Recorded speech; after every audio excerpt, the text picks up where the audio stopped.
Edna THIONGO is a woman with many titles, whose value for education drove her to foster change in the lives of those around her. Here is her story.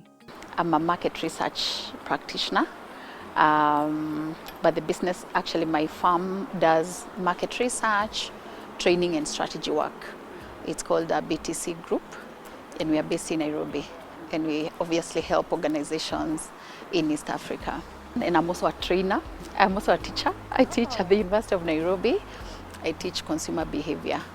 Yeah, so I would say I think my career is what has been a foundation of the many other things that I do.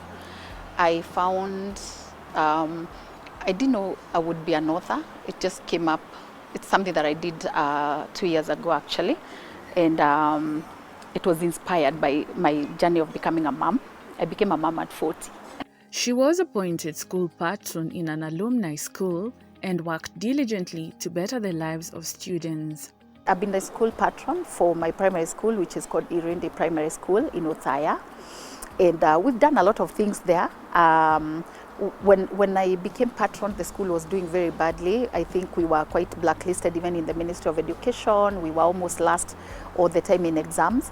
And then what I thought I can't do it alone, so I decided to bring all the alumni together. We formed a WhatsApp group, we formed a small secretariat to take care of the money. We have done so much work there.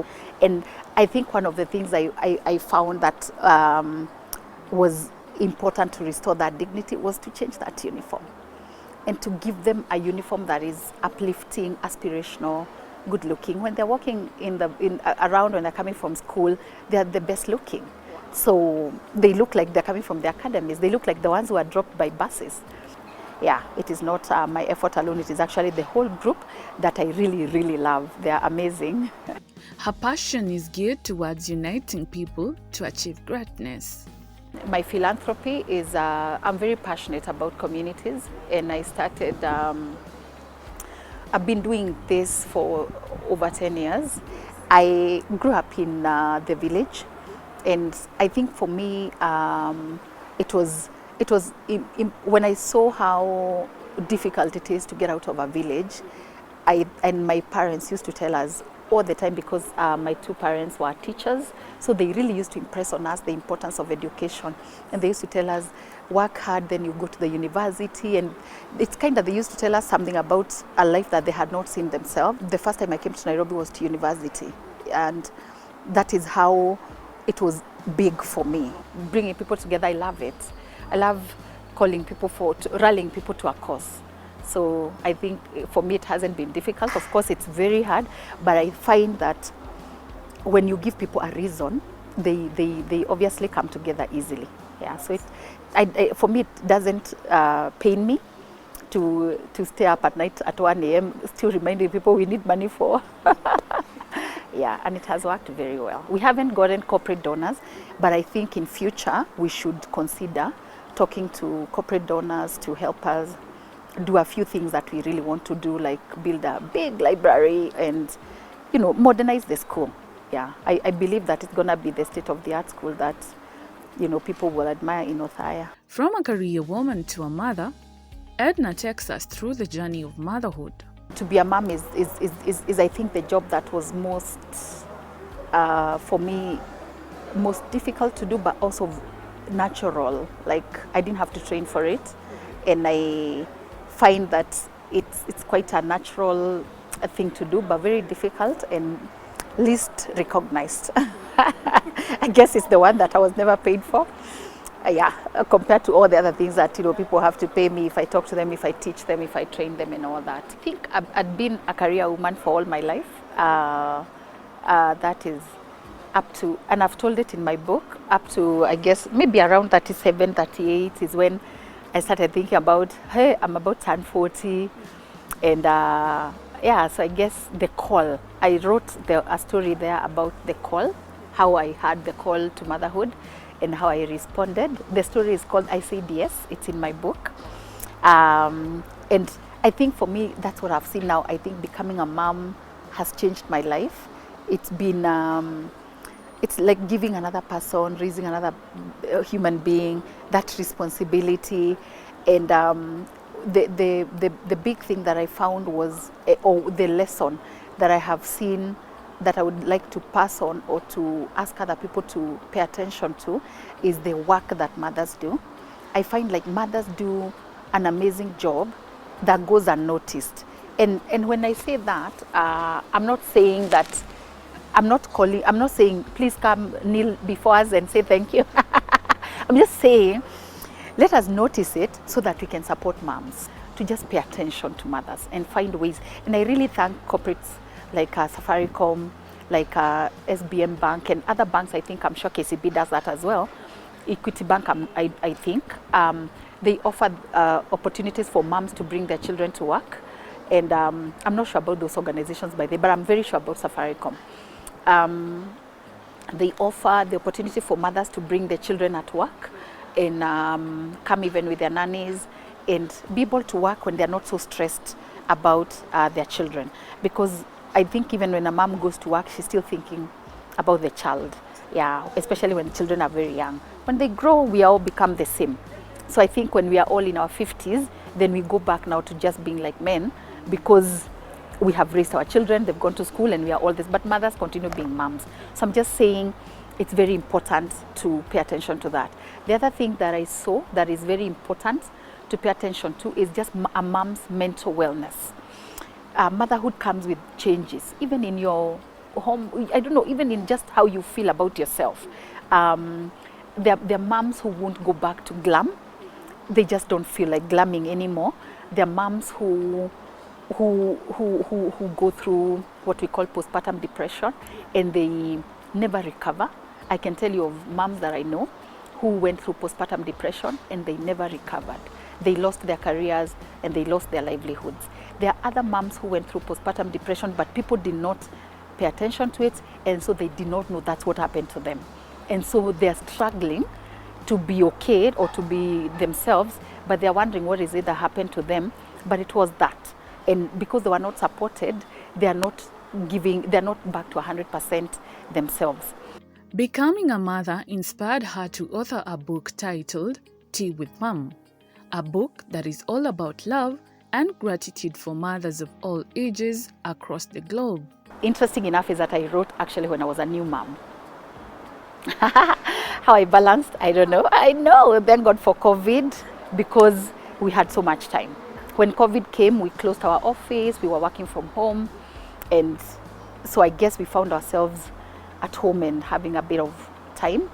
I had started writing short stories even when I was pregnant, just about my day and how it was going. I love journaling, and then I started sending these short stories sometimes to my friends, and people kept on saying, "Whoa, nice!" And so I have a friend of mine who also writes a lot, and she's called Faith Onea, and I used to send to her stories, and I'm like, and then I'm like, maybe I could combine them and they make a story. And then as I talk to people about their motherhood journey, because that's what I was writing now more about, I started writing about the lack of sleep. Actually, some stories I wrote at night, like one of the stories that I call Goodbye Sleep, I wrote it at night, just as I was, between changing my baby and hubby bapping and us sleeping, and seeing how he's enjoying his sleep, and me, I'm not able to sleep because I'm still listening to the baby. I started just jotting those things down and enjoying that. And then I would send them to people. Then I started talking to my mom a lot about her own motherhood journey and how she raised us up. I grew up in a village. There was no electricity.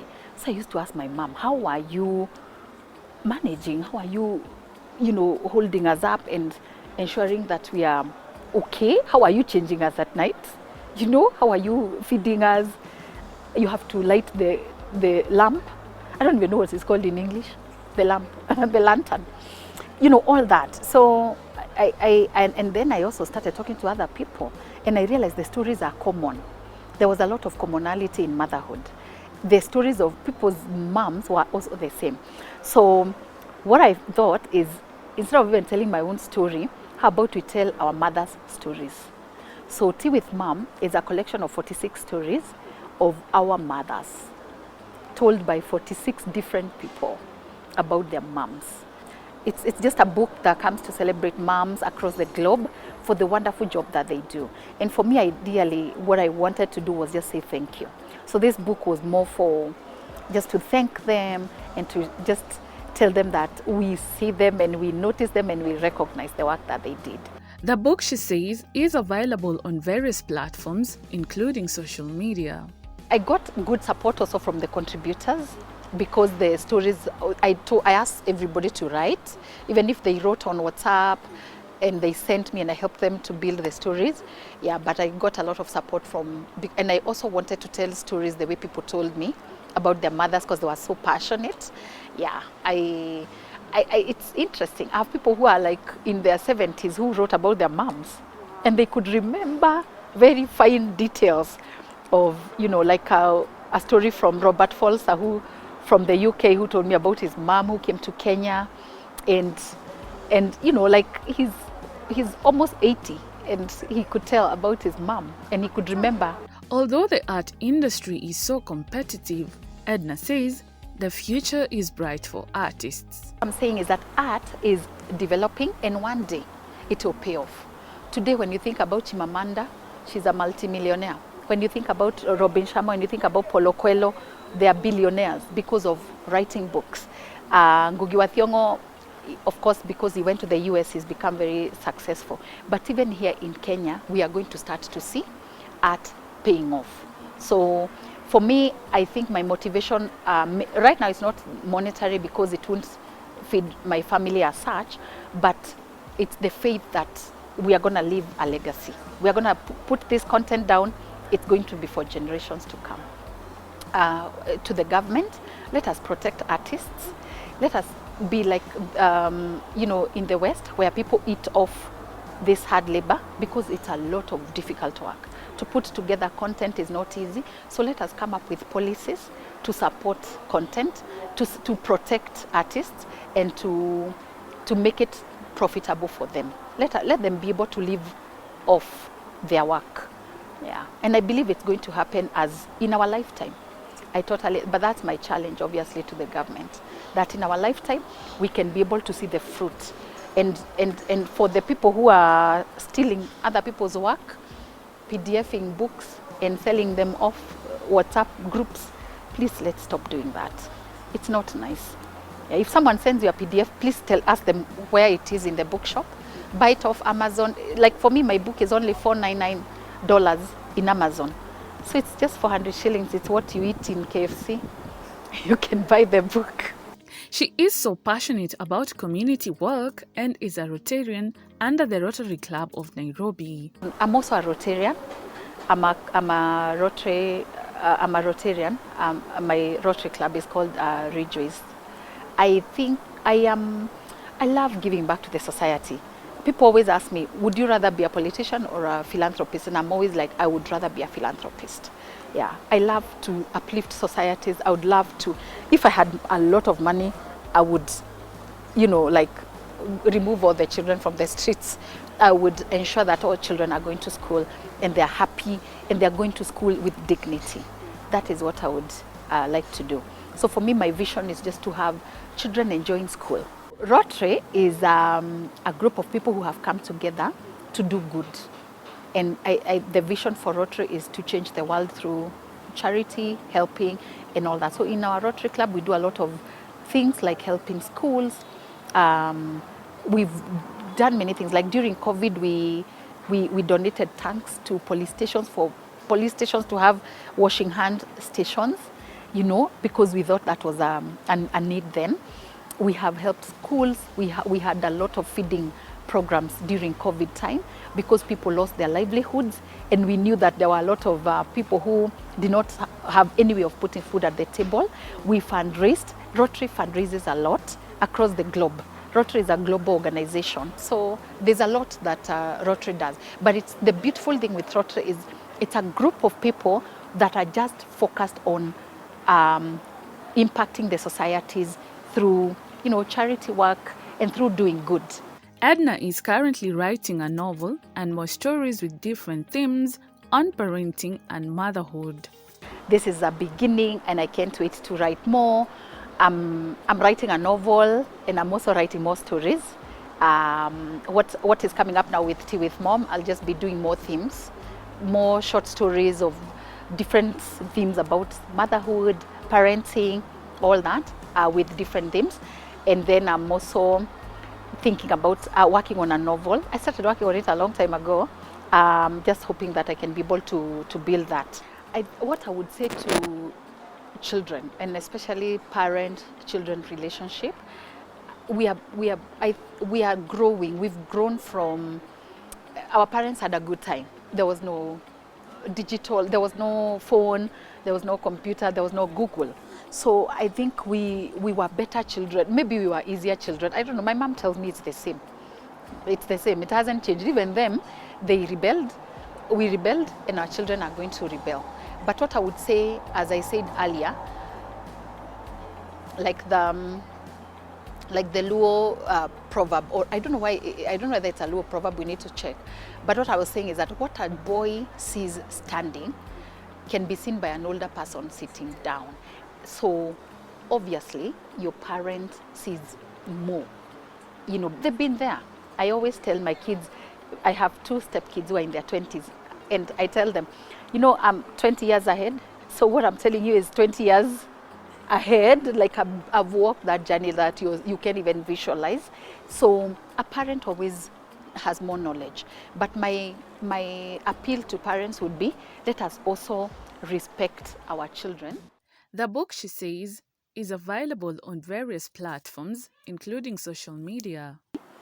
Maybe Art will have grown, and he will reprint this book, and it will maybe it will fix his life then. I don't know. So why not just keep doing it? Why not just keep doing what we believe in, and hope that tomorrow we'll have a better day.